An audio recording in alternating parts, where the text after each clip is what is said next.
அஸ்ஸலாமு அலைக்கும். SSA bed ஷாப்லேருந்து நான் உங்களாக இருப்பேன். நண்பர்களே, நம்ம நேற்று தினம் பார்த்திங்கன்னா நம்மளோட ஒரு கிராப்ஸு பெட்டை கோழி வந்து இந்த மாதிரி வில்லடி பட்டுருச்சு. அதாவது கழுத்தில் அடிபட்டு நரம்பெலாம் இழுத்துருச்சு அப்படின்னு சொல்லிட்டு பார்த்துட்டு இருந்தோம்.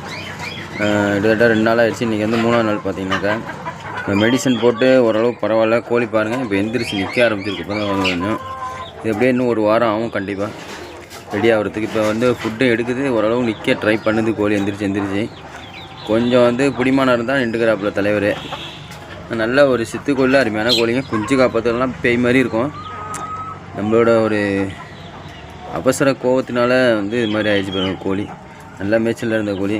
அதேமாதிரி கோழியில் வந்து நீர் சத்து குறையாமல் பார்த்துட்டு இருந்ததுனால கோழி நல்லா தெளிவாக இருக்கும்ல. கோழி இப்போ எப்படி இருக்குது பாருங்கள் இம்ப்ரூவ்மெண்ட்டு. நம்ம வந்து ஃபுல்லாக மெடிசன் பார்த்திங்கன்னா நியூரோஃபின் மட்டும் தான் கொடுத்துட்ருக்கோம். ப்ளஸ் சத்தாக வந்து கோதுமை தவிடு கொண்டைக்கல்ல ஊற வச்சு கொடுக்கலாம். அதுமாதிரி கொடுக்க வேண்டியதாங்க. கொடுத்தாலே போதும், கொஞ்சம் தெளிஞ்சிடும் கோழி.